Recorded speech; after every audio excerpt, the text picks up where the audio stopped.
नमस्कार।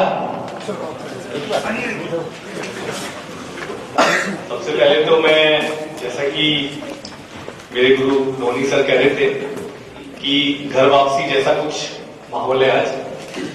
मैं मेरठ का ही हूँ और मेरठ से ही पला बड़ा, मेरठ में ही पढ़ाई की और अपना पूरा सफर मेरठ से शुरू करके आगे तय किया। तो मैं सबसे पहले मुझे अवसर प्रदान करने के लिए दिल से चौधरी चरण सिंह विश्वविद्यालय मेरठ परिवार का धन्यवाद करना चाहता हूं, जिन्होंने आज ये बड़प्पन दिखाया और अपने एक पूर्व छात्र को, जिसने जीवन में किसी एक क्षेत्र में सफलता प्राप्त की, उसको अपने ही विश्वविद्यालय में बुला करके उसको अपने घर में अपनी बात कहने का अवसर दिया। मैं चाहता हूं एक बार विश्वविद्यालय परिवार का आप लोग भी धन्यवाद करें तालियों के माध्यम से। मैं धन्यवाद करना चाहता हूं अभी भी हमारे मध्य थे कुलपति महोदय, विश्वविद्यालय के chief doctor professor Veerpal Singh ji, Hindi विभाग के अध्यक्ष जो आज के कार्यक्रम के सूत्रधार प्रोफेसर नवीन चंद्र लोहनी जी, और मैं जिनको काफी उस समय भी फॉलो करता रहा, उर्दू विभाग के प्रोफेसर असलम जमशेदपुरी जी, और अन्य विभागों से बता रहे मेरे शिक्षक, और सबसे ज्यादा धन्यवाद आप सब युवा साथियों का जो इस कार्यक्रम में बता रहे हैं। मैं चाहता हूं एक बार युवा साथी अपने लिए एक बार तालियां बजाएं। मेरठ की मिट्टी में उतना जोश और उतना जुनून तो हमेशा ही रहता है कि उपजाऊ जमीन है, जरा सा धरती पे पैर मारो तो पानी की धार निकल के आती है। तो एक बार और जोरदार तालियां बजाते हैं।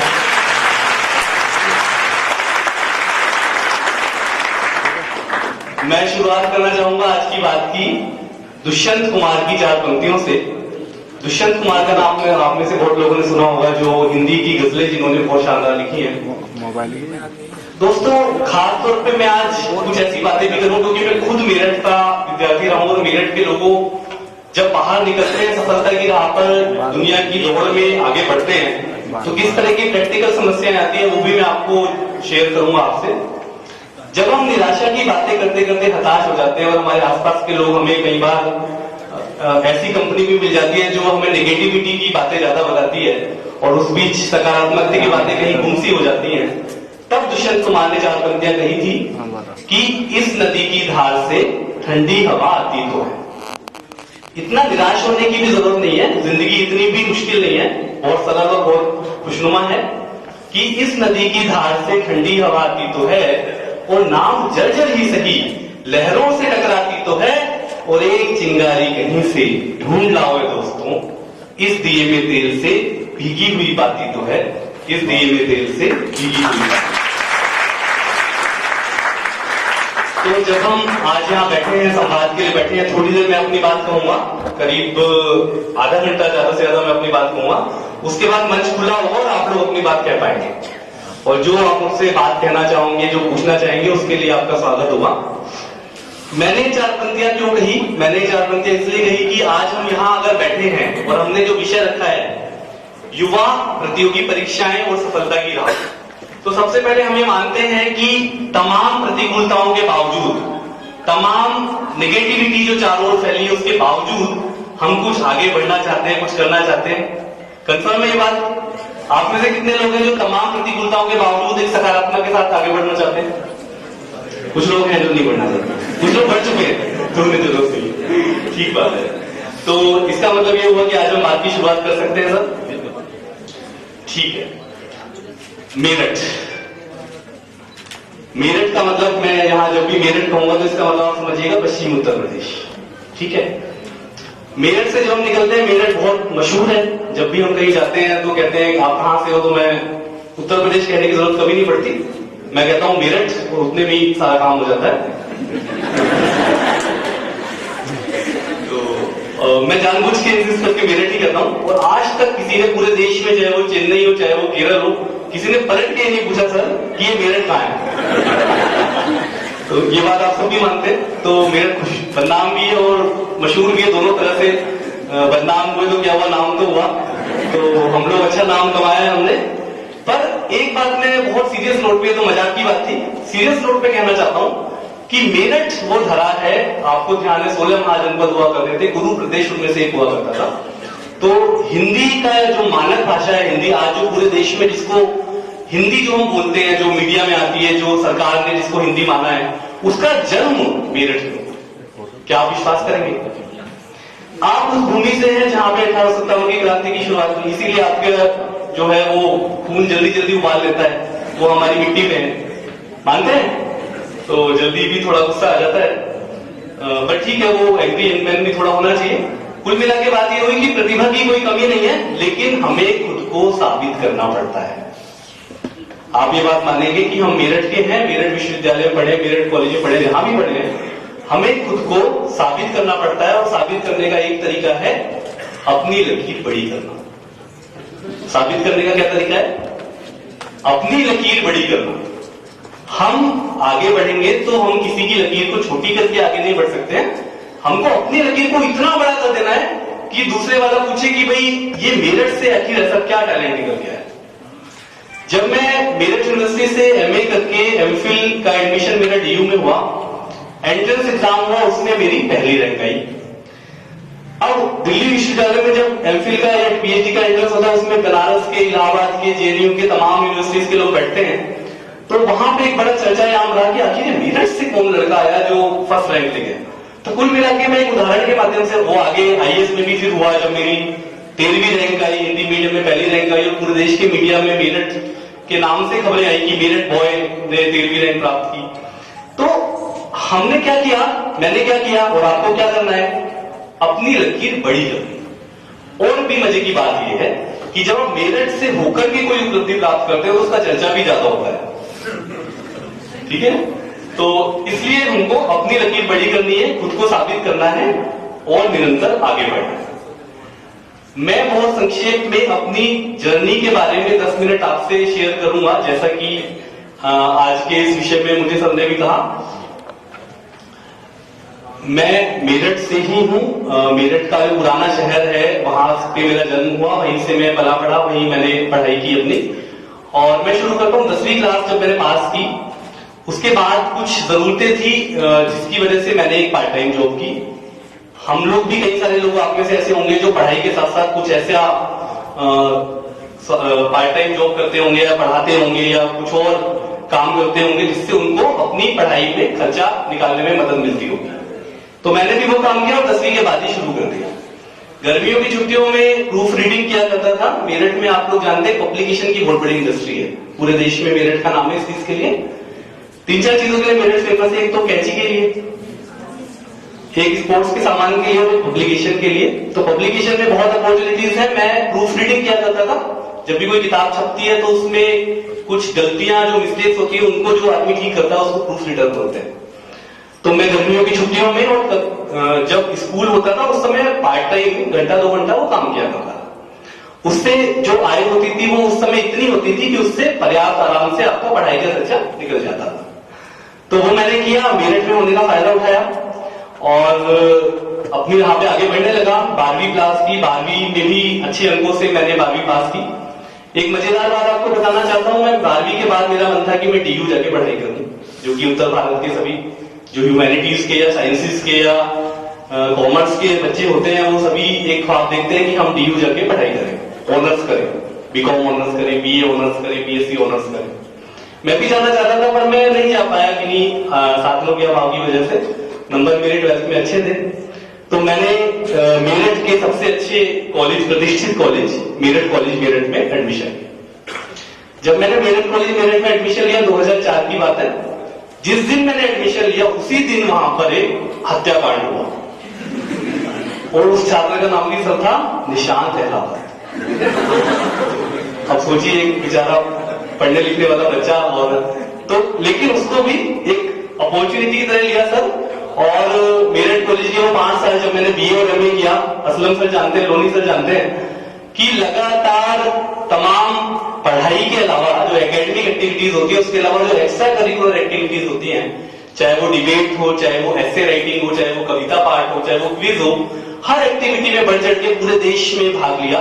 और मेरठ कॉलेज की ओर से, मेरठ विश्वविद्यालय की ओर से स्थान ला करके, अपनी शीट ला करके अपने प्रिंसिपल को और अपने कुलपति को सौंपी। तो वहां पे भी क्या किया, अपनी लकीर बड़ी की, ठीक है। उसके बाद मेरठ कॉलेज से बीए किया हिस्ट्री, पॉलिटिकल साइंस और इंग्लिश लिटरेचर में।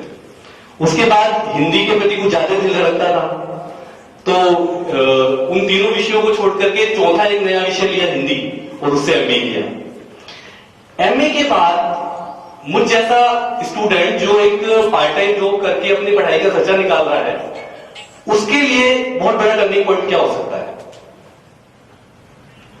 उससे पहले एक बात जो मिस हो गई वो ये कि ग्रेजुएशन और एमए के बीच में मैंने एक नौकरी भी ज्वाइन की थी, सरकारी नौकरी। जैसे हम लोग सब सरकारी नौकरियों के एग्जाम देते हैं, सब लोग देते हैं, चाहे लोग देते हैं, दिए भी होंगे।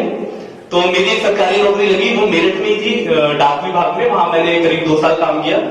काम करते करते रियलाइज हुआ कि पढ़ाई नहीं हो पा रही, तो फिर उसको छोड़ा और फिर से एमए हिंदी करके पढ़ाई की शुरुआत की दोबारा से। एमए हिंदी करने के बाद सबसे अच्छी बात ये हुई कि मैंने नेट जेआरएफ का एग्जाम दिया, वो मेरा क्वालिफाई हो गया।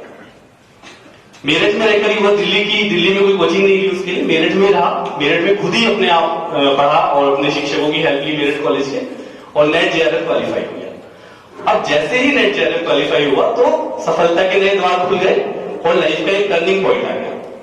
तो उसके बाद तुरंत डीयू का और जेएनयू का एमफिल एंट्रेंस दिया, नेट जेआरएफ क्वालिफाई हो गया था। तो वही मैंने जो आपको बताया कि डीयू में पहली रैंक आई एमफिल एंट्रेंस में, तो वहां पर एडमिशन ले लिया और साथ साथ वहां पर एक फेलोशिप जो अपनी जेआरएफ की होती है, उस समय 20,000 रुपए महीना होती थी 2012 में, अभी तो शायद 35,000 करीब जेआरएफ में मिलने लगे। तो जब 20,000 रुपए महीना मिलने लग जाए तो फिर आपको एकदम निश्चिंत होकर आप पढ़ाई अपनी कर सकते हैं। उसका मैंने फायदा उठाया। उस दौरान मुझे दिल्ली जाने का मौका मिल गया, यानी कि 65 किलोमीटर दूर जो है मेरठ से दिल्ली, उसका सफर तय करने मुझे 7-8 साल लगे। पर मैं फाइनली दिल्ली पहुंचा और वहां जाकर मैंने एमफिल के साथ साथ जो मेरा सपना था वो था आईएएस बनना। उस सपने के लिए मैंने अपनी तैयारी शुरू की, बहुत अच्छे से शुरू की। मीडियम मेरा हिंदी रहा, क्योंकि मैंने सारी पढ़ाई हिंदी में की थी और मुझे ऐसा लगता था कि मैं हिंदी में खुद को ज्यादा अच्छे से अभिव्यक्त कर सकता हूं। एक बात जो अभी कुलपति जी कह रहे थे, मैं उससे आंशिक रूप से सहमत हूं और आंशिक रूप से असहमत भी हूं कि अंग्रेजी एक भाषा मात्र है और अंग्रेजी ज्ञान का आधार नहीं है। इस बात से पूरी तरह सहमत हूं, पर अंग्रेजी को एक बैरियर बना के रखना और अंग्रेजी से डरना, अंग्रेजी को हवा बनाना, ये कहां की समझदारी है? हिंदी और उर्दू तो फिर भी कठिन भाषा है, अंग्रेजी से आसान तो कोई भाषा ही नहीं। केवल 26 अक्षर जिस भाषा में होते हैं उसको एक बार सीख ही लीजिए। हमारे प्रोफेसर लोनी अभी चीन 3 साल होकर आए हैं, तो निश्चित रूप से अंग्रेजी उनको आती है, उन्होंने वहां जाकर अंग्रेजी में भी उनको जरूरत पड़ी होगी, चीन की भाषा भी उन्होंने सीखी होगी। एक बात मैं आपको कहना चाहता हूं और मैं चाहता हूं इस बात को बहुत ध्यान से सुने और सुने कि हिंदी जो है ना वो हमारी मजबूरी नहीं है, वो हमारी मजबूती है। बहुत अच्छे। और मैं निशांत जो आपके बीच आज हूं, मेरठ से निकल करके हिंदी मीडियम का एक बच्चा निकल के आज अगर जो कुछ भी मैं बन पाया हूं, उसका एक मंत्र है, एक क्या कहूं कि 2 मंत्र हैं। एक तो अपनी लकीर बड़ी करना और दूसरा अपनी मजबूरियों को अपनी मजबूती बनाना। मैंने हर मोड़ पर अपनी मजबूरियों को अपनी मजबूती बनाया, चाहे वो मेरा मेरठ जैसे छोटे शहर से आना हो, चाहे वो मेरा हिंदी मीडियम में पढ़ना हो। कुल मिलाकर वहीं से वापस बात की शुरुआत करते हैं जब मैं एमफिल कर रहा था और आईएएस की तैयारी कर रहा था। मैंने आईएएस का एग्जाम दिया पूरी तैयारी के साथ। मेरा ऑप्शनल था हिंदी साहित्य और जीएस के 4 पेपर होते हैं, हिंदी इंग्लिश क्वालिफाइंग होता है, एसए का एक पेपर होता है, पहले प्री होता है, फिर मेंस होता है, फिर इंटरव्यू होता है, आप सबको पता है।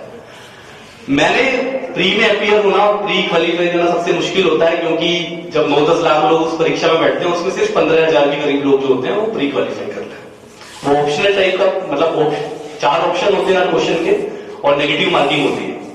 मैंने 2013 में पहली बार पूरी तैयारी के साथ एक ऐसा व्यक्ति जो पढ़ने में अच्छा, जिसको टॉप करने की आदत है, उसने एग्जाम दिया। 2 या 3 अंकों से मेरा प्री जो है वो क्वालिफाई नहीं हो पाया, मैं उसमें फेल हो गया। अब सफलता का स्वाद चखने की आदत हो जिसको, उसको असफलता का स्वाद चखना पड़े तो कैसा लगता है? वैसा ही मुझको भी लगा, बड़ा दुख हुआ, बड़ा हताश और निराश। एक तो वैसे ही टांग खींचने वाले लोग ज्यादा रहते हैं मेरठ वालों की, तो ऊपर से वो एक असफलता और हाथ लगी तो लोग ये भी कहते हैं कि बड़े आईएएस बनने चले थे तुम। तो उस तरह से करके थोड़ा सा निराशा हुई और थोड़ा सा अवसाद हुआ। बार फिर से मेरे संकट मोचक बनकर आए मेरे फैमिली मेंबर्स और मेरे दोस्त। मेरे भैया यहां बैठे हुए हैं, उन्होंने हमेशा मेरे मेंटर की भूमिका अदा की। मेरे शिक्षक जो थे उनको मुझ में मुझसे ज्यादा कॉन्फिडेंस था। उनको ये विश्वास था कि निशांत अगर मुख्य परीक्षा लिखेगा तो निश्चित रूप से सफल हो जाएगा, क्योंकि मुख्य परीक्षा में लिखना होता है। और उनको ये बात ध्यान थी कि निशांत का राइटिंग स्किल अच्छा है। इसी बीच एक और टर्निंग पॉइंट आया। एक एग्जाम देने की आदत थी शुरू से ही, तरह तरह के एग्जाम देते थे सरकारी। एक एग्जाम दिया था पार्लियामेंट में ट्रांसलेटर का। पार्लियामेंट में ट्रांसलेटर होते हैं लोकसभा में, उसका एग्जाम दिया था, उसमें सिलेक्शन हो गया। तो इधर तो प्री में फेल हुए और उधर पार्लियामेंट में ट्रांसलेटर में क्वालिफाई हुए। तुरंत वो नौकरी ज्वाइन की और उस नौकरी में फिर से तनख्वाह मिलनी शुरू हुई। उस समय तनख्वाह मिलती थी 45,000 रुपए। 20,000 रुपए फेलोशिप मिलने वाले को 45,000 रुपए तनख्वाह मिलने लगे। तो काफी सुकून मिलता है और काफी प्लेटफॉर्म जैसा महसूस होता है आपको कि अगर कहीं और कुछ भी नहीं होता है तो ये अपने पास एक बैकग्राउंड और एक आधार है। ये बात आप मानते हैं? अगर हमारे पास एक पार्ट टाइम नौकरी भी हो या एक फुल टाइम नौकरी हो तो उसके बाद हमें एक ये एहसास जरूर होता है कि तनाव जो होता है वो हमारा वो कम हो जाता है। तो मैंने वो लोकसभा की नौकरी ज्वाइन की, वहां पर संसद के परिसर में रह के काम किया तो बड़ा अच्छा लगता है, वहां पर एक गौरव की अनुभूति भी होती है। उसके साथ मैंने दोबारा 2014 में जो ये सिविल सेवा की परीक्षा है दोबारा से दी और उस बार प्री भी हुआ, मेंस भी क्वालिफाई हुआ, इंटरव्यू कॉल भी आया, फिर इंटरव्यू दिया, इंटरव्यू भी क्वालिफाई हुआ और 4 जुलाई 2015 को दोपहर में मेरा रिजल्ट आया। मैं मेरठ में ही था, मुझे पता चल गया था कि दोपहर में रिजल्ट आएगा, तो मैं मेरठ ही आके मैंने अपना कैंप बना दिया था और घर में आके अपने मेरठ में रिजल्ट का इंतजार कर रहा था। 1:15 बजे करीब फोन आया कि 13वीं रैंक पे निशान जी ने अपना रोल नंबर बता दो। मैं रोल नंबर बताया तो वही रोल नंबर निकला और यूपीएससी की प्रतिष्ठित परीक्षा में 13वीं रैंक और हिंदी मीडियम से पहली रैंक मुझे प्राप्त।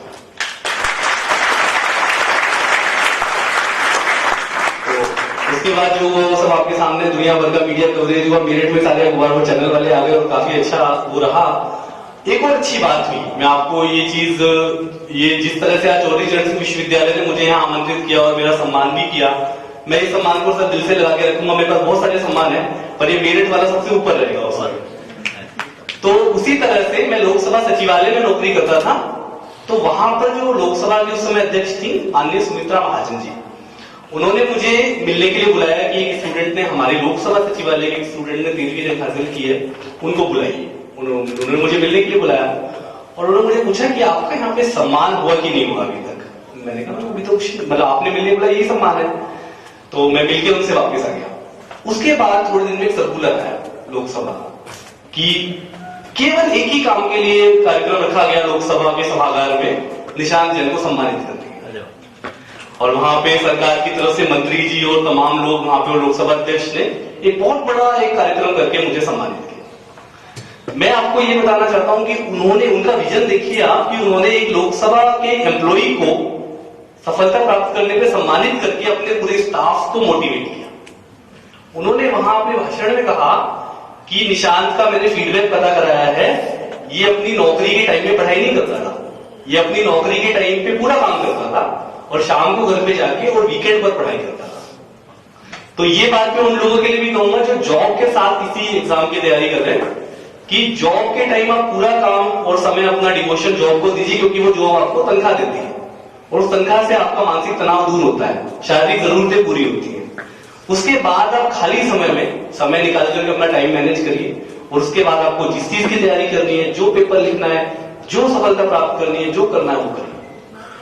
तो इस तरह से आगे बढ़ा और उसके बाद फिर आईएएस अलॉट हुआ, मुझे राजस्थान का डर मिला और उसके बाद वही लवासना में ट्रेनिंग होती है, जो आपने सुना होगा, मसूरी में एक हमारी एकेडमी होती है आईएएस की, वहां पर भी ट्रेनिंग करनी शुरू की। और सबसे मजेदार बात जो मैं आप लोगों से एक और शेयर करना चाहता हूं, वही 2 मंत्र जो बताए। कौन सा? एक तो अपनी लकीर बड़ी करें और दूसरा मजबूरी को मजबूती बनाए। तो मैंने क्या किया कि वहां पर भी हमें इंग्लिश आती है पर इतनी भी अच्छी नहीं आती है, ठीक है। तो कुलपति जी वाली बात जो थी कि अंग्रेजी का हम विरोध तो नहीं करते हैं पर अंग्रेजी को सीख ही लीजिए और अंग्रेजी को सीख करके अंग्रेजी को अपनी मजबूरी मत बनाइए और अपनी मजबूती बनाइए, ताकि लोग आपकी बातों को सुने। अगर आप ये कह के हिंदी बोलेंगे कि मुझे अंग्रेजी नहीं आती, तो लोग कहेंगे इसको कुछ नहीं आता। लेकिन अगर आप अंग्रेजी भी जानते हो, हिंदी भी जानते हो, और उसके बाद बाई चॉइस हिंदी बोले, तो उसका जो आनंद होगा, उसकी जो मजबूती होगी, वो अलग ही होगी। और साथ में साथ आपके जो कॉम्पिटिटिव एग्जाम है, उसमें भी आपका इंग्लिश का क्वालिफाइंग पेपर होता है हर जगह। आप उसमें फेल होंगे तो कैसे आईएएस बनेंगे, कैसे पीसीएस बनेंगे, कैसे आप एसएससी की नौकरी जो है ग्रुप बी की, वो भी आपको इंग्लिश के बिना नहीं मिलेगी। तो मैं आपको ऐसा कोई भ्रम जाल में नहीं फंसाऊंगा कि आप अंग्रेजी को पढ़ना छोड़ दीजिए क्योंकि आप निशान जैन का लेक्चर हुआ था। बिल्कुल भी नहीं, निशान जैन ने पूरी इंग्लिश सीखी हुई है, ठीक है, पर हिंदी बहुत ज्यादा अच्छी आती है, तो इसलिए हिंदी को मीडियम बनाया था। तो कुल मिला के लवासना में मैंने ट्रेनिंग शुरू की और वहां पर भी हिंदी से अपनी पहचान बनाई। अब पूछिए कैसे पहचान बनाई। लवासना में सारी क्लासेस इंग्लिश में होती है, सारा स्टडी मटेरियल इंग्लिश में होता है, सारे स्पीकर जो आते हैं वो हिंदी का एक शब्द भी नहीं बोलते। उसमें भी हमने हिंदी को अपनी मजबूरी ना बना के अपनी मजबूती बनाया, अंग्रेजी में कक्षाएं अटेंड की। पर वहां चॉइस होती है, क्योंकि राजभाषा अधिनियम लागू होता है कि आप हिंदी में एग्जाम लिख सकते हैं, जो वहां पे इंटरनल एग्जाम होता है। तो हम जो कुछ हिंदी वाले लोग थे, हमने जानबूझकर हिंदी में एग्जाम लिखा और उसमें हमने बहुत अच्छे अंक हासिल किए। यहां पर भी क्या किया, अपनी लकीर को बड़ा किया। फिर वहां पे जो कल्चरल एक्टिविटीज होती थी, वहां पर हमने जो मेरठ विश्वविद्यालय और मेरठ कॉलेज में डिबेट और कल्चरल एक्टिविटीज सीखी थी, उनका वहां पर इस्तेमाल किया। और वहां पर उर्दू के शेर और शायरी और हिंदी की कविताओं की पंक्तियों का इस्तेमाल करके एंकरिंग करता था मैं, और उससे एक बहुत अच्छी पहचान बनी। और आज भी मुझे इसलिए याद किया जाता है कि निशान जैन जो है वो बहुत अच्छी कविताएं और बहुत अच्छी एंकरिंग करती थी।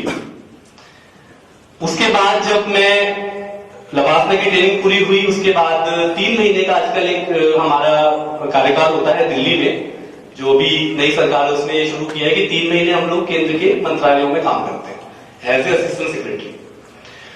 तो वहां पे 3 महीने जब मैं रहा, उसके बाद जो वैलिडिक्शन सेरेमनी होती है, वहां पर प्रधानमंत्री उसमें आते हैं। वहां पर जब एंकरिंग का नंबर आया तो सर वहां पर भी धूम मची की हिंदी में कोई एंकरिंग करने वाला चाहिए। और जो अधिकारी इस चीज को देख रहे थे डीओपीटी में, उनको बताया मेरे बैचमेट्स ने, जिसने पूछा कि निशान जैन को आप बुला लीजिए। तो जब मैं उनसे मिलने गया तो उन्होंने कहा सबसे पहले तो मैं इस लड़के से मिलना चाहती हूँ कि सब इसके बारे में बोल रहे हैं कि निशान जैन हिंदी में एंकरिंग करेगा। तो मैं कहना ये चाहता हूं आपको कि हिंदी की वजह से कोई मजबूरी जैसी बात नहीं रही, हिंदी की वजह से और ज्यादा सम्मान मिला, और ज्यादा हिम्मत मिली, और ज्यादा मजबूती मिली, और हिंदी और उर्दू को लेके हम आगे बढ़ते चले। इस तरह से ये सफर चला। और उसके बाद आईएएस की नौकरी में राजस्थान कैडर मिला। पहली पोस्टिंग अलवर में हुई, उसके बाद मेरी पोस्टिंग एक ट्राइबल एरिया में भी हुई। ट्राइबल एरिया में वहां वास्तव में जिसको हम लोगों ने तो देखा नहीं मेरठ में कि ट्राइबल एरिया कैसा होता है, वहां के लोग कैसे होते हैं, और मुझे वहां वो देखने का मौका मिला जहां पे 95% ट्राइबल पॉपुलेशन और 20% साक्षरता हो। ऐसी जगह पे मैंने वहां पर एसडीएम रहा मैं, और वहां पर भी बहुत सारा काम करने का मौका मिला। गांव की हर चीज को करीब से देखने का, वहां के स्कूल, वहां के राशन की दुकान, वहां का आंगनबाड़ी केंद्र, वहां का प्राइमरी हेल्थ सेंटर, वहां की तमाम चीजों का इंस्पेक्शन, उनको करीब से उन लोगों से बात करने का मौका मिला। वहां पे भी हमने एक इनिशिएटिव शुरू किया मार्गदर्शन के नाम से। हम लोग वहां पर क्या करते थे, मेरे नेतृत्व में हमने सभी सरकारी अधिकारियों ने मिलकर इनिशिएटिव शुरू किया कि वीकेंड पर जो वहां के ट्राइबल किड्स हैं, बच्चे हैं जो हॉस्टल में रहते हैं, उनको जनरल कॉम्पिटिटिव एग्जाम की तैयारी करें। अब उसका मतलब जनरल कॉम्पिटिटिव मतलब आईएएस नहीं। उन लोगों को अगर हम आईएएस करना शुरू कर देंगे तो वो तो ना कहीं के भी नहीं रह पाएंगे। हमने उनको पटवारी, कांस्टेबल, ग्राम सेवक, ऐसी ऐसी नौकरियों के लिए भी हमने उनको ट्रेन करना शुरू किया। कई बार एक कहावत है कि चांद की ख्वाहिश करो, कहीं तारे तो बन के लटक ही जाएंगे। तो दोस्तों हम लोगों को बड़ा सपना देखना चाहिए, पर धरातल पे भी रहना चाहिए। इसलिए मैं अपने साथियों को कहता हूं कि मैंने भी स्टेप बाय स्टेप की सफलता प्राप्त की है। एकदम से, अभी सर कह रहे थे कि एकदम से सीधे, एकदम से पैराशूट से लैंडिंग नहीं की है मैंने आईएएस में, एक एक करके स्टेप बाय स्टेप ही मैंने सफलता प्राप्त की है। तो दोस्तों आज का जो विषय है हम उस पर आते हैं। आपने जो मेरी ये 10 मिनट की 15 मिनट की कहानी सुनी, इसमें 2 मंत्र तो आपने याद कर लिए। एक तो अपनी लकीर बड़ी करें, दूसरा अपनी मजबूरी को मजबूती बनाए। मजबूरी सबके जीवन में होती है, कोई आदमी ऐसा नहीं होता जो मुंह में सोने की चम्मच लेके पैदा होता है। जो सोने की चम्मच लेके पैदा होता है उसकी कुछ अलग तरह की मजबूरियां होती है। इसके अलावा आपने 2-3 बातें और नोटिस की होंगी इन 2 बातों के अलावा मेरी कहानी में, और हर हिंदी मीडियम के हर मेरठ के बच्चे की कहानी में आपने बातें नोटिस की होंगी जिसने भी किसी भी क्षेत्र में सफलता प्राप्त की। चाहे आप बॉलीवुड में देख लीजिए, आपके तमाम लोग कैलाश खेर मेरठ के हैं और ये विशाल भारद्वाज मेरठ के हैं। तमाम लोगों ने बहुत क्षेत्रों में सफलताएं प्राप्त की है। मेरठ के लोगों ने छोटे शहर का होने के बावजूद उन्होंने सफलताएं प्राप्त की। एक तो स्टेप बाय स्टेप आगे बढ़े।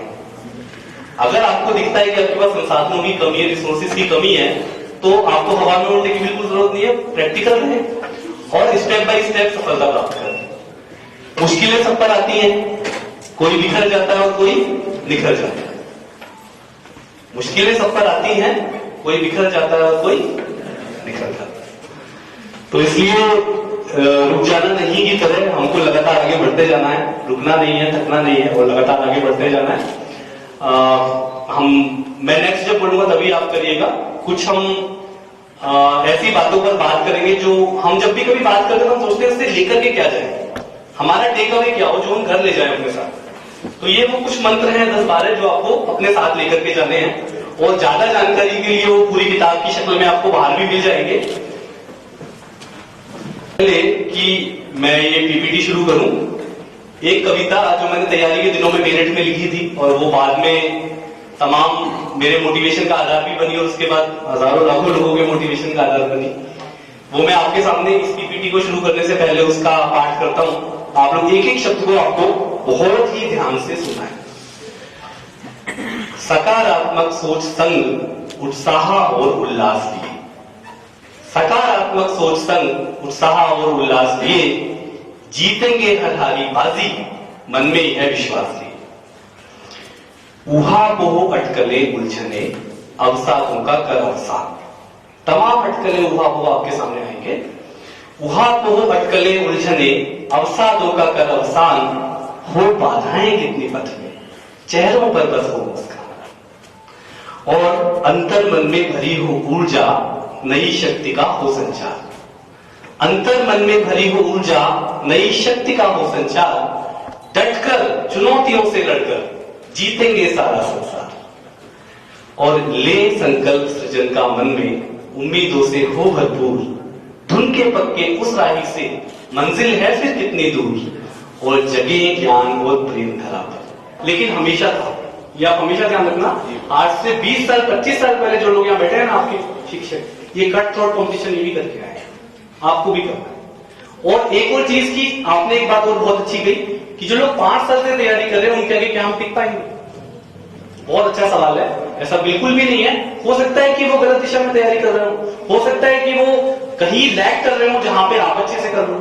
तो इसमें तो कुछ भी नहीं है। हो सकता है वो मिस्टर ए की तरह हो जो बहुत सारी किताबें पढ़ चुके हो पर उनको आता कुछ ना हो, और हो सकता है आप कम पढ़ के ज्यादा अच्छा कर पाओ। तो इससे परेशान होने की जरूरत नहीं, ठीक है। तो मैं कोई बयान देने यहाँ पे नहीं आया हूं, पर फिर भी ये बात बिल्कुल ठीक है आपकी कि हिंदी जितनी हम सोचते हैं उससे कहीं ज्यादा देश में प्रचलित है। मैं पूर्वोत्तर में गया सर, और साउथ में भी हम लोग भारत दर्शन में हमें भेजा जाता है। सब जगह बॉलीवुड के गाने, बॉलीवुड की फिल्में, हिंदी बोलते लोग, खास तौर पे जो भारत का आम आदमी है, जो एक सामान्य व्यक्ति है, वो आज भी हिंदी में व्यवहार करता है। अफसर लोग जरूर थोड़ा अंग्रेजी ज्यादा बोलते हैं, पर जो आम लोग हैं वो अभी भी हिंदी बोलते हैं। हिंदी भारत की संपर्क भाषा है, आपको बहुत घबराने की जरूरत नहीं है। हाँ, इसमें और जरूर काम करने की जरूरत है, जैसे कि नई शिक्षा नीति में ये भी प्रावधान मैंने पढ़ा कि जो मेडिकल और इंजीनियरिंग की पढ़ाई वो भी हिंदी में हो सकेगी अच्छी बात है, पर उसके बाद रोजगार मिलेगा या नहीं वो भी देखना पड़ेगा। तो कुल मिला के हम ऐसे वायरस होके हिंदी का झंडा लेके ऐसे मतलब ऐसे ना हो जाए कि हम ये भूल जाए कि जीवन में अपने को नौकरी भी चाहिए, ठीक है ना। तो इसलिए ठीक है, आपके सवाल का तो मैं पूरा उत्तर नहीं दे पाया और देना भी नहीं है, पर फिर भी मैं ये कहूंगा कि आप अपनी मजबूरी को मजबूती बनाइए और अपनी लकीर बड़ी कीजिए। That's all. प्लीज आप पूछिए, बैठिए। गुड आफ्टरनून सर, मेरा नाम हर्षवर्धन है जी। और सर मैं आपसे ये पूछना चाहता हूँ, जैसे सिविल सर्विस की तैयारी सब बच्चे करते हैं, तो जो हमारा इंटरव्यू होता है तो उसके लिए उसको लेकर काफी कंफ्यूजन रहता है सबके दिमाग में जी। तो अपनी पर्सनैलिटी डेवलपमेंट कैसे करें सवाल क्या है? सर वही पूछ रहा हूँ कि अपनी पर्सनैलिटी इंटरव्यू के लिए कैसे डेवलप करें और क्या क्या उनको तैयारी करनी चाहिए इंटरव्यू फेस करने के लिए। जी, तो डिटेल में तो आप बुक ले लीजिएगा, बहुत 80-150 रुपए किताबें बाहर मिल रही हैं फ्री। उसमें पूरा यूपीएससी की स्ट्रेटेजी और पूरे चैप्टर हर चीज पे बताए गए, आपके इंटरव्यू पे भी है, पर्सनैलिटी डेवलपमेंट पे भी है। पर फिर भी आपने पूछा है तो सबके लाभ के लिए इतना जरूर कहूंगा कि जो मैंने 10-15 पॉइंट की ये स्लाइड आपको बताई थी, इसका हर पॉइंट अगर आपने हर पॉइंट क्या अगर वो 5 पॉइंट भी आपने इंप्लीमेंट कर लिए तो पर्सनैलिटी डेवलपमेंट में उसका कोई इश्यू रहेगा नहीं। दूसरी बात आई है इंटरव्यू की। इंटरव्यू में कुछ बातें हैं जो अगर यूपीएससी का है या स्टेट का है, किसी का भी इंटरव्यू है, 2 तरह से तैयारी करनी होती है। एक तो आपको अपने बारे में तैयारी करनी होती है, यानी कि आपका जो बैकग्राउंड है, आप कहां से पढ़े, कहां आपका जन्म हुआ, क्या आपने पढ़ाई की, क्या आपने नौकरी की, वो सब आपको अच्छे से ध्यान होना चाहिए ताकि जब आपको इंटरव्यू में पूछे तो आप बता सके। ठीक, मान लो आपने ग्रेजुएशन की पॉलिटिकल साइंस में और आपको ये ध्यान नहीं है कि संविधान के मूल कर्तव्य कौन कौन से होते हैं, तो थोड़ा सा वो चीज आपको दोबारा से पढ़नी पड़ेगी, हर कोई भूल जाता है। ठीक, दूसरी बात करंट अफेयर्स। अभी जो मुद्दे चल रहे हैं पिछले 6 महीने में, साल भर में, उतने ही ज्यादा पुराना नहीं, उसमें आप उसको कैसे देखते हैं, आपकी उस पर क्या राय है, आप उसके बारे में अगर आप होते तो क्या करते हैं, इस तरह के सवाल का जवाब आपको पहले से तैयार करके जाना होगा। कभी आपसे कोई पूछ ही ले कि भाई शबरीमला मंदिर जो है उसके दरवाजे महिलाओं के लिए खुलने चाहिए थे या नहीं खुलने चाहिए थे, तो आपको पहले से ही कानूनी पक्ष भी पढ़ना है, नैतिक पक्ष भी पढ़ना है, महिला सशक्तिकरण की बात भी समझनी होगी। उसके बाद आप अपना उत्तर देंगे तो लगेगा किसी पढ़े लिखे आदमी ने जवाब दिया। और अगर आप ऐसे सड़क पे चाय की दुकान वाला जवाब देंगे तो उस पर अच्छे नंबर नहीं मिलेंगे। फ्रेंकली मतलब अपने को जो अपन जब विश्वविद्यालय से पढ़ लिए तो हमसे उम्मीद की जाती है कि हम जो जवाब देंगे वो थोड़ा पढ़े लिखे आदमी वाला जवाब होगा, थोड़ा प्रोग्रेसिव जवाब होगा। ठीक है, थैंक यू। प्रैक्टिस के लिए ठीक बात है, सेल्फ स्टडी करना भी एक अच्छा विकल्प है और उसके साथ आप टेस्ट सीरीज ले तो आपको पता चल जाता है कि आप कैसा लिखते हैं। सर फिर भी कितना मार्क्स आए बता एग्जाम से? बता रहा हूँ 6 महीने पहले लेना ठीक रहेगा ताकि जो गलतियां आप समझ पाए उनको ठीक भी तो कर पाए। ऐसा ना हो कि आप 2 महीने पहले ही लें और फिर गलतियां पता चले और आप स्ट्रेस में। की तैयारी के लिए एक दिन में कम से कम कितने घंटा पढ़ना चाहिए ताकि सिलेबस कवर हो जाए? इसके लिए एक बार जो हो जाता है, जब मैं जहां भी जाता हूँ ये सवाल सब लोग जरूर पूछते हैं, क्योंकि हमारे बीच जैसे बहुत सारे बीच होते हैं ना, मिथक या भ्रम होते हैं बहुत सारे, उनमें से एक भ्रम ये भी होता है। मैं खुद बताता हूँ, जब मैंने 12वीं पास की थी तो उसके बाद मैंने भी बहुत सारे करियर विकल्प सोचे थे, चार्टर्ड अकाउंटेंसी हो सकता है, आईएएस भी सोचा था, बहुत सारे सोचे थे। तो मुझे बताया गया था कि 18 घंटे पढ़ना पड़ता है। अब मैं तो पढ़ने वाला ही करता था, मतलब ऐसा नहीं था सर पढ़ गई मतलब टॉपर रहा हूं ऐसी बात, पर मैं कभी 18 घंटे नहीं पढ़ा, कभी भी नहीं पढ़ा। कोई पढ़ भी नहीं सकता, कैसे पढ़ेगा? 7 से 8 घंटे सोना होता है। किसी भी वैज्ञानिक से, किसी भी डॉक्टर से पूछ लीजिए, 7 से 8 घंटे की स्लीप जो है वो दिन में 24 घंटे में बहुत जरूरी है। उसके बाद दैनिक क्रियाएं भी है, नहाना धोना भी है, खाना भी खाना है, घूमना भी है, मम्मी पापा से बात भी करनी है, सारे काम करने हैं। तो अधिकतम कोई व्यक्ति अगर पढ़ सकता है, मुझे लगता है बहुत खींच कर तो 12 घंटे तक कोई पढ़ सकता है, ज्यादा से ज्यादा। वैसे तो 7-8 घंटे पढ़ना भी अगर ठीक से पढ़ा जाए और टाइम मैनेज करके पर्याप्त होता है। और ऐसे भी लोग हैं जिन्होंने जॉब के साथ तैयारी की और 4-4, 5-5 घंटे पढ़े तो ये क्वालिफाई हुए। इसलिए घंटे का कोई हम नहीं बता सकते, पर फिर भी आपको इतना कहेंगे कि स्वास्थ्य का ध्यान रखें अपना और 17-18 घंटे बिल्कुल भी पढ़ने का ना सोचें। क्वेश्चन ये है कि जब हम प्रतियोगी परीक्षाओं की तैयारी करते हैं और हमने एक एग्जाम दिया, वो क्लियर हो गया, बट कहीं सपोर्ट नहीं मिला कि हम उसे एज अ करियर चूज नहीं कर पाए। मतलब आपने एग्जाम क्लियर कर लिया बट उसको ज्वाइन नहीं कर पाए क्योंकि घर वालों ने या किसी ने मना किया होगा? यस सर, एक्चुअली मैंने TI ट्रिपल क्लियर किया था बट मुझे इंजीनियरिंग नहीं कर पाई। फिर MCA एंट्रेंस क्लियर किया, फिर अगेन ये हुआ बैंक की तरफ मुड़ी, पर मार्क्स टेस्ट सीरीज की नहीं, मॉक पेपर का नहीं पता था तो थोड़ा कम रह गए, 3 सेक्शन में पूरे आ जाते थे। अब सीटेट की तरफ सवाल जी सर, अभी यही चीज मैं कह रही थी, आपने थोड़े पिछले प्रश्न में जो आपने उत्तर दिया था कि तैयारी दिशाहीन ना हो जाए, उसमें एक मेंटोर की भूमिका होती है। तो हम अपने मेंटोर को किस तरह पहचानें? वाह, क्या टीचर जी आपका मेंटोर को? सर मैं खुद टीचर हूँ, मैं बच्चों को गाइड करती हूँ, लेकिन तो मुझे मैडम नहीं अपनी मिल पा रहा है। मैं मान गया आपकी बात, आप टीचर और बच्चों की मेंटर होगी, बट आपको भी कोई मेंटर चाहिए। जी, ये जी।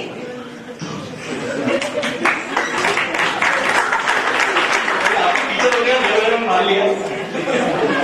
तो उसमें देखिए ऐसा है, आपके आसपास ही कोई सीनियर आपका 2 साल 3 साल 4 साल सीनियर भी कोई हो सकता है, या आपके कोई प्रोफेसर भी हो सकते हैं, आपके फैमिली में भी कोई बड़े भैया हो सकते हैं जो आपके मेंटर हो सकते हैं, और एक से ज्यादा मेंटर भी हो सकते हैं। और मेंटर का मतलब ये तो है नहीं कि आपको कोई मेंटर लिखवा के उसको देना है। मेंटर मतलब जो आपको गाइड करे, जो आपको सही बात बता दे। हो सकता है कुछ दिन के लिए मैं ही आपका मेंटर हूं, है ना? तो इस प्रकार से आपको, अब मेंटर के लिए मैं कोई चरित्र चित्रण तो नहीं कर सकता कि ऐसे ऐसे गुण देखें, पर फिर भी जो आपको पॉजिटिविटी के साथ प्रैक्टिकल सलाह दे, जो आपको पॉजिटिविटी के साथ प्रैक्टिकल सलाह दे आज की परिस्थितियों के हिसाब से।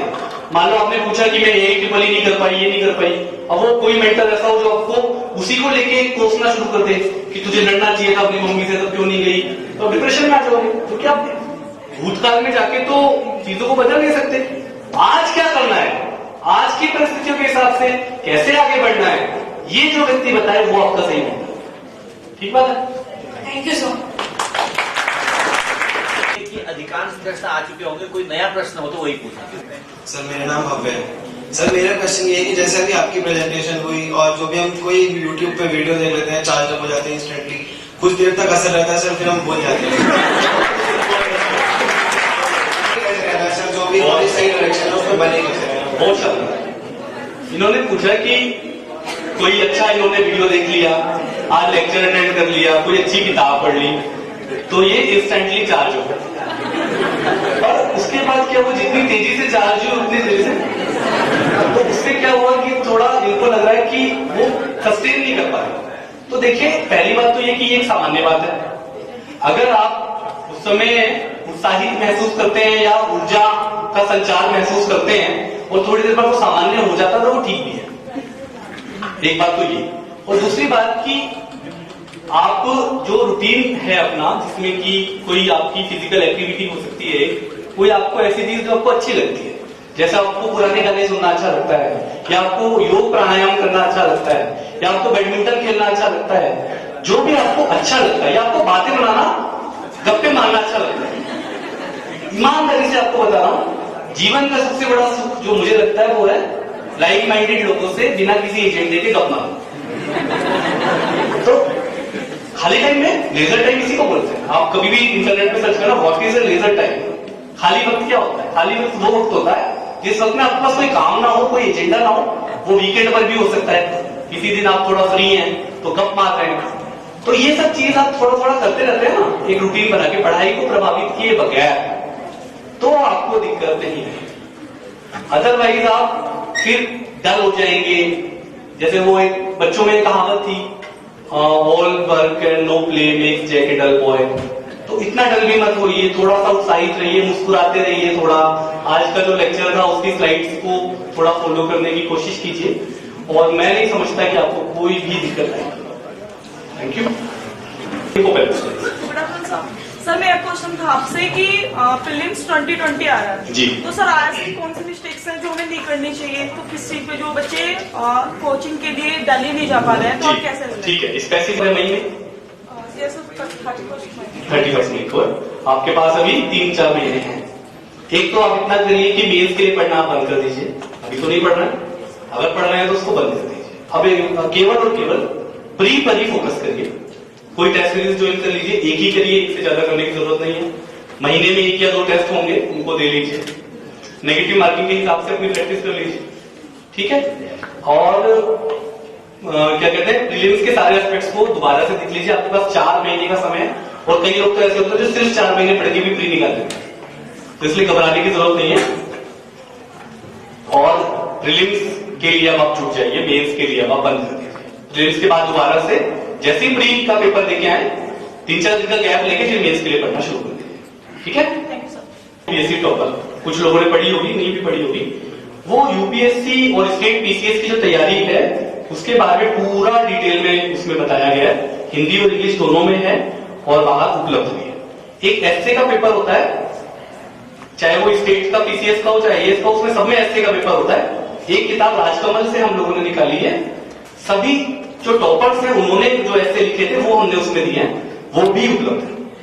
तो ये सब आप हेल्प ले सकते हैं। हम लोग ये कोशिश करते हैं एज ए ऑथर में कि मैं अपने प्रकाशक को बोलता हूं कि आप इतना उसका कोर्स रखिए कि सबके बीच में रहे, क्योंकि हमारा उद्देश्य उसमें कमाना तो होता नहीं है।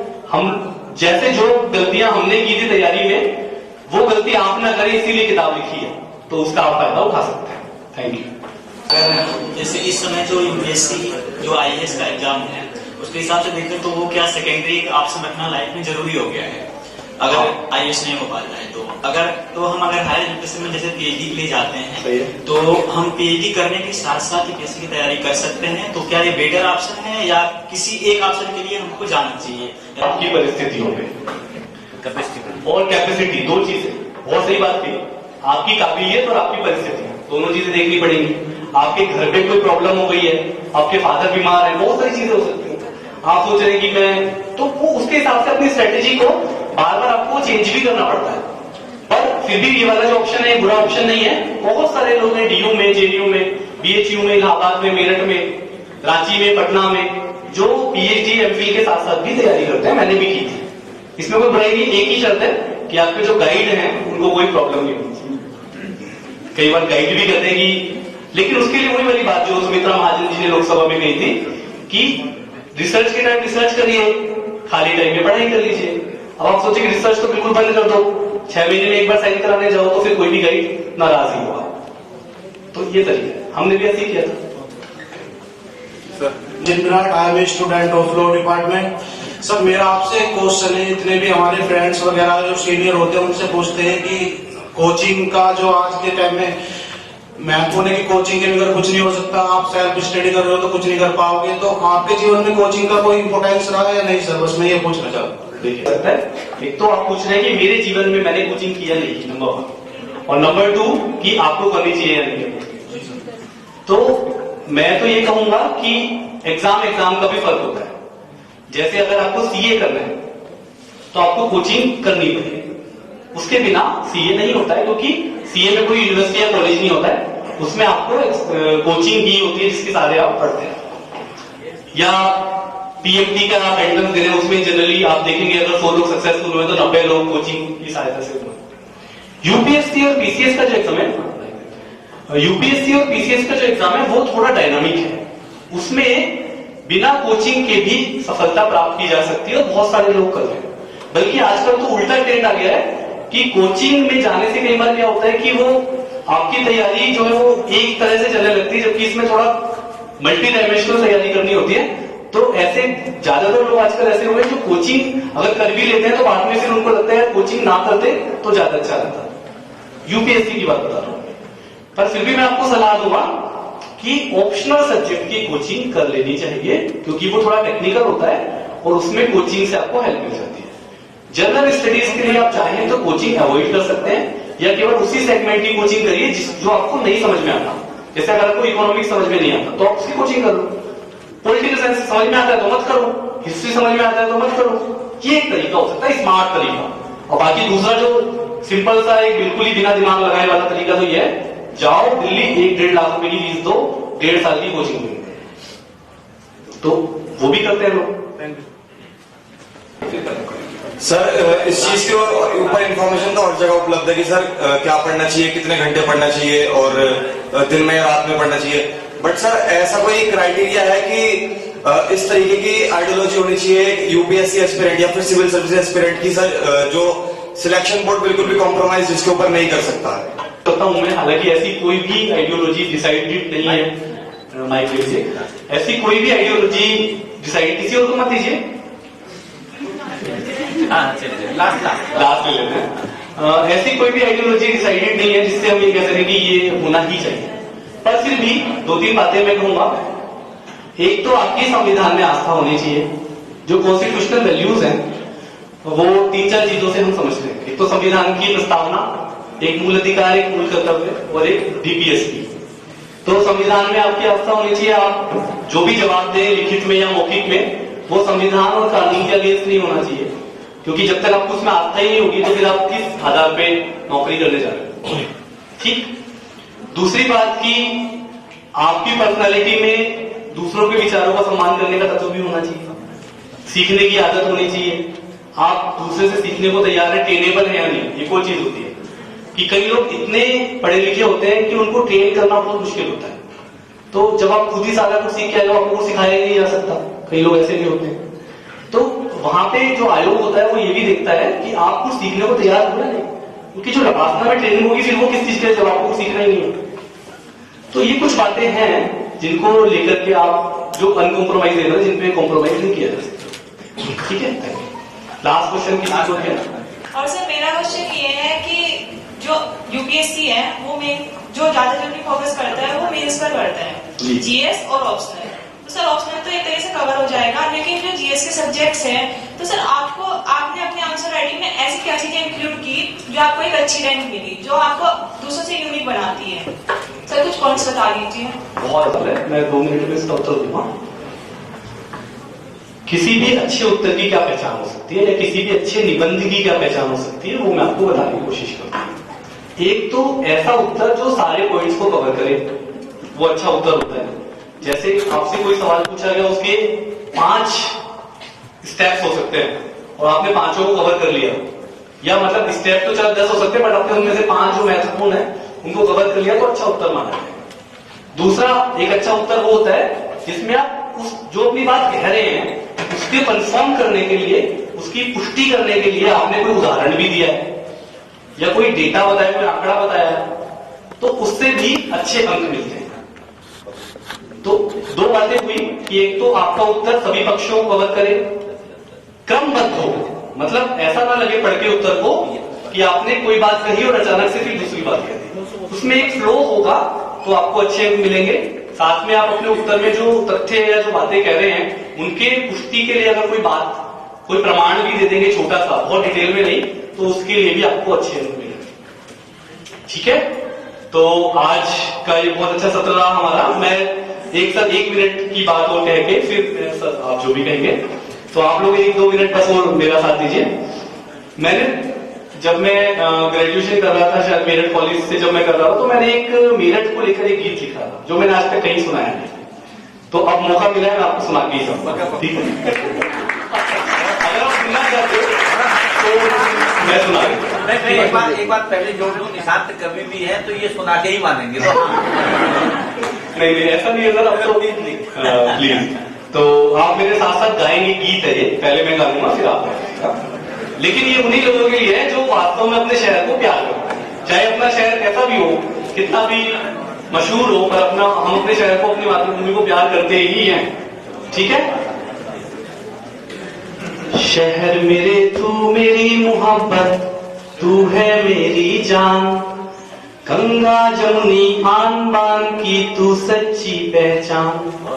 शहर मेरे तू मेरी मोहब्बत, तू है मेरी जान, गंगा जमुनी आन बान की तू सच्ची पहचान। शहर छावनी में सोया है सदियों का इतिहास, शहर छावनी में सोया है सदियों का इतिहास। महाभारत से जंगे आजादी तक का एहसास, सन 57 की क्रांति की तूने छेड़ी तान, गंगा जमुनी आन बान की तू सच्ची पहचान। और हिंदी उर्दू के लफ्जों में तेरी महक समाई, मंत्र बजाने गुरु बानियां तूने सदा सुनाई। शांति अमन की परंपरा का बना रहे सम्मान, गंगा जमुनी आन बान की तू सच्ची पहचान। और मेरठ वालों की एक और खासियत, हर जुबान में घुली तेरे गन्नों की गजब मिठास। वैसे इतने मिठास रहती नहीं है, ये थोड़ा सा तारीफ भी करनी पड़ती है।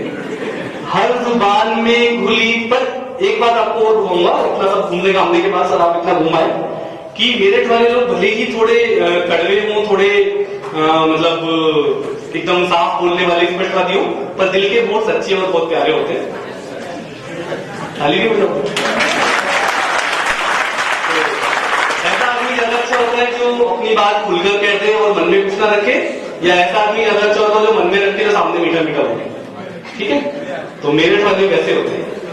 हर जुबान में घुली तेरे गन्नों की गजब मिठास, गजब रेवड़ी स्वाद बिखेरे मेरठ का वो खास, काली पलटन घंटाघर नौचंदी तेरी शान, गंगा जमुनी आन बान की तू सच्ची पहचान।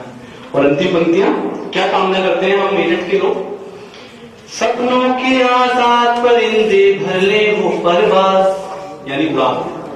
सपनों के आजाद परिंदे भले वो परवास, देश और दुनिया में गूंजे तेरी ही आवाज, कायम रहे कयामत तक तू इतना सार मान, गंगा जमुनी आन बान की तू सच्ची पहचान, शहर मेरे तू मेरी मोहब्बत गंगा जमुनी आन बान की तू सच्ची पहचान। बहुत बहुत